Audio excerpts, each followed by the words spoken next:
नमस्कार दोस्तों, secondary maths में आपका एक बार फिर से स्वागत है। तो प्रश्नावली 5.2 हमारी कंटिन्यू कर रखी थी हमने, जिसमें से हमने 17 क्वेश्चन कर लिए। अब है आगे क्वेश्चन नंबर 18। ठीक है, यानी किसी एपी के चौथे और आठवें पदों का योग 24 है। क्वेश्चन में हमें दिया गया है कि चौथे और आठवें पदों का योग कितना है, 24, और छठे और 10वें पदों का योग 44 है। तो ये दो कंडीशन हमें क्वेश्चन में दी गई है। और इससे आगे हमें ये ज्ञात करना है कि इस एपी के प्रथम 3 पद ज्ञात करो।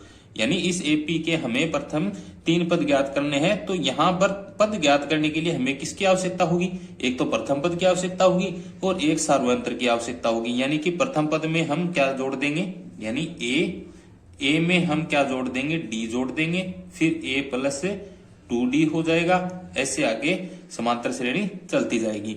तो यहां हमें किसकी जरूरत पड़ेगी, ए की और डी की जरूरत पड़ेगी। तो यहां से हम इसमें जो कंडीशन दी गई है उसके हिसाब से हम समीकरण बनाते हैं। यानी चौथे और आठवें पदों का योग कितना है, A4 प्लस A8, यानी चौथा पद और आठवें पद इन दोनों का योगफल कितना दिया गया है, 24 दे रखा है। तो यहां पर इन दोनों का मान रखेंगे। A4 बराबर क्या लिखते हैं, A plus 3D plus A8 बराबर लिखते हैं A प्लस 7D बराबर कितना, 24।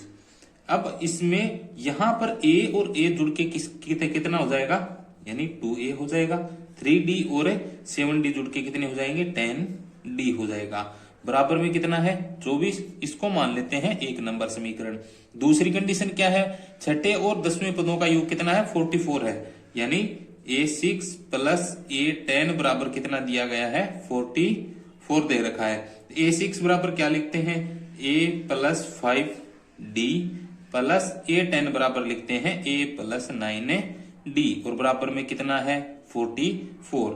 अब इसमें वही कंडीशन इसमें अप्लाई करनी है। A और A को जोड़ देंगे तो क्या हो जाएगा, 2A, 5D और 9D को जोड़ देंगे तो कितना हो जाएगा, 14D, और बराबर में कितना है, 44। इसको मान लेते हैं 2 नंबर समीकरण। अब हमारे पास 1 नंबर और 2 नंबर समीकरण यानी 2 समीकरण है। तो यहां पर हम किसका मान निकालेंगे, A और D का मान हमें निकालना है। तो यहां पर क्या करेंगे, समीकरण 2 में से समीकरण नंबर 1 है वो माइनस कर देंगे। यानी समीकरण 2 में से समीकरण 1 घटाने पर, तो समीकरण नंबर 2 क्या है, 2A plus 14D minus 2A plus 10D बराबर कितना है, 44 माइनस कितना हो जाएगा, 24 हो जाएगा। अब यहां पर आगे इसको सरल करेंगे, 2A प्लस 14D तो लिखेंगे सेम टू सेम। ब्रैकेट के बाहर माइनस है तो अंदर के चिन्ह चेंज हो जाएंगे, माइनस 2A और माइनस का 10D हो जाएगा। बराबर 44 में से माइनस कर देंगे 24 तो कितना आएगा, 20 आ जाएगा। यहां पर 2A और 2A दोनों क्या हो जाएंगे, कैंसिल हो जाएंगे। क्यों, ये प्लस का है ये माइनस का है, तो प्लस और माइनस कैंसिल हो गई। 14D माइनस 10D बराबर में 20। 14D में से 10D माइनस करेंगे तो कितने बचेंगे, 4D बराबर कितना हो जाएगा, 20। तो यहां पर D के मल्टीप्लाई में 4 है, इस 4 को क्या करेंगे, बराबर की दूसरी साइड लेके आएंगे। तो 20 बट्टा में कितना हो जाएगा, 4 हो जाएगा, और ये इससे कैंसिल हो गई, कितना आएगा, D बराबर 5 आ जाएगा। यानी D का मान कितना आ गया, 5 आ गया। अब इस D के मान को कोई एक समीकरण 1 में या फिर 2 में रख देंगे। यानी यहां पे लिखेंगे समीकरण 1 में D बराबर 5 रखने पर, यानी हमें 1 नंबर समीकरण में D का मान 5 रखना है। तो 1 नंबर समीकरण लिखेंगे, 2A प्लस 10D बराबर में कितना है, 24। ठीक है, अब यहां पर 2A सेम टू सेम लिखेंगे, 10D बराबर कितना, 5 बराबर 24 हो जाएगा। यहां पर इस दोनों का गुणा करेंगे, यानी 2A प्लस ये कितना हो जाएगा, 50 हो जाएगा, बराबर कितना, 24। 2A बराबर कितना हो जाएगा, 24, और ये प्लस का 50 आगे जाके माइनस के 50 हो जाएंगे। यहां पर 2A सेम टू सेम लिखना है। 24 में से 50 घटाएंगे तो माइनस के कितने बचेंगे, माइनस के 26, और यहां पर A बराबर माइनस 26 और बट्टा में कितना हो जाएगा, 2। क्यों, ये गुणा में 2 है, ये आगे आके किस में हो जाएगा, भाग में हो जाएगा। तो यहां से A का मान कितना आ जाएगा, माइनस के 13 आ जाएगा। अब हमें क्या ज्ञात करना है क्वेश्चन में कि ए पी के प्रथम 3 पद ज्ञात करने हैं। तो प्रथम पद क्या आ गया, A1 बराबर A बराबर कितना माइनस के 13। A2 बराबर क्या होता है A प्लस D होता है, तो यहां पर माइनस 13 प्लस में कितने करेंगे 5, तो यहां से माइनस के 8 आ जाएगा। A3 बराबर क्या लिखते हैं A प्लस 2D बराबर माइनस 13 प्लस 2 गुणा में 5। अब इसको सरल करेंगे तो माइनस 13 प्लस में 10 हो जाएगा और ये आएगा माइनस का 3। तो ए पी के प्रथम 3 पद क्या आएंगे ए पी बराबर माइनस 13 माइनस 8 और माइनस के 3।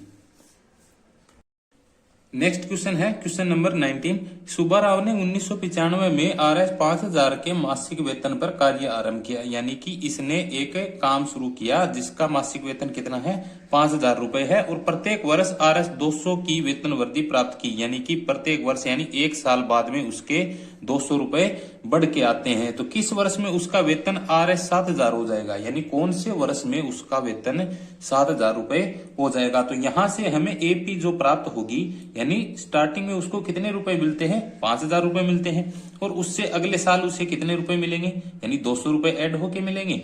तो यहाँ पे 5200 फिर 200 रुपए ऐड हो जाएंगे तो 5400, फिर ऐसे 200 200 ऐड होते जाएंगे। और यहाँ पे हमें ये पूछा गया है कि 7000 रुपए कौन से साल में हो जाएंगे। तो यहाँ पर ए का मान कितना है 5000 होगा और डी का मान यानी कि यहां पर अंतर कितना है, दूसरे पद में से पहला पद माइनस करेंगे तो अंतर कितना आएगा 200 आएगा।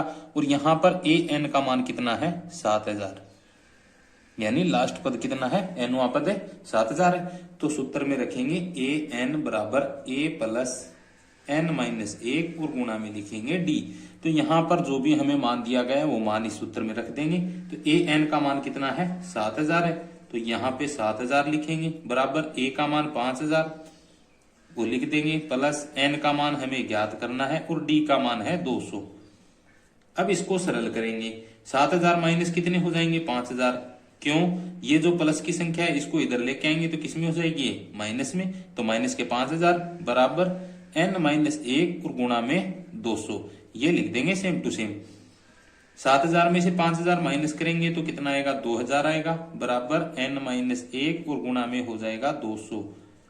अब इसको इधर लेके आएंगे तो ये गुणा वाली संख्या क्या आ जाएगी भाग में हो जाएगी। तो 2000 बटा में कितना हो जाएगा 200 बराबर एन माइनस 1। यहां से इसको इससे कैंसिल करेंगे तो ये 10 बार कैंसिल होगा। तो 10 बराबर एन माइनस 1, ये जो माइनस 1 है ये भी इधर आएगा तो एन बराबर कितना हो जाएगा 10 प्लस में 1 और यहां से एन का मान कितना आ गया 11 आ गया। इसका मतलब ये है कि 11वें वर्ष में उसका वेतन कितना हो जाएगा 7000 हो जाएगा। नेक्स्ट क्वेश्चन है प्रश्न नंबर 20 कि रामकली ने किसी वर्ष के प्रथम सप्ताह में RS 50 की बचत की, यानी कि एक सप्ताह में एक वीक में RS 50 यानी 50 रुपए की बचत की है और फिर अपने साप्ताहिक बचत यानी कि प्रत्येक सप्ताह में कितनी बचत उसकी बढ़ती गई 17.5 रुपए बढ़ती गई। यदि nवें सप्ताह में उसकी साप्ताहिक बचत RS 207.50 यानी कि nवें सप्ताह में, यानी हमें ये नहीं पता कि कौन से सप्ताह में, पर उसकी जो बचत है वो कितनी हो जाती है 207.50 हो जाती है, तो n का मान हमें ज्ञात करना है। तो यहां से एपी ऐसे बनेगी, यानी प्रथम सप्ताह में कितने रुपए 50 रुपए की बचत हुई, फिर से उससे अगले सप्ताह में उसे कितने रुपए बढ़ेंगे 17.5 रुपए बढ़ के जो बचत होती है वो इसमें ऐड हो जाएगा। तो 50 में 17.5 ऐड करते जाएंगे और ऐसे इसकी एपी बन जाएगी। तो यहाँ पे ए का मान कितना है 50 है और डी का मान है 17.5 और ए एन यानी कि एनवा पद कितना दिया गया है 207.50 दिया गया है। तो सेम टू सेम वही सूत्र में रखेंगे ए एन बराबर ए प्लस एन माइनस 1 और गुणा में डी। तो जो भी मान दे रखा है वो इसमें रख देंगे। तो 207.50 किसका मान है ए एन का मान है बराबर ए का मान है 50 प्लस एन का मान हमें ज्ञात करना है और डी का मान है 17.5। तो मान रखने के बाद अब इसको सरल करेंगे तो ये जो 50 है इसको इधर लेके आएंगे तो 207.5 इसको 50 को 5 लिख देते हैं और माइनस में हो जाएगा 50 और बराबर में होगा n माइनस 1 और गुणा में है 17.5। इसमें से 207.5 में से कितना घटाएंगे हम 50 घटाएंगे तो कितना बचेगा, 157.5 बचेगा, बराबर n-1 और गुणा में है 17.5, बराबर लगाएंगे।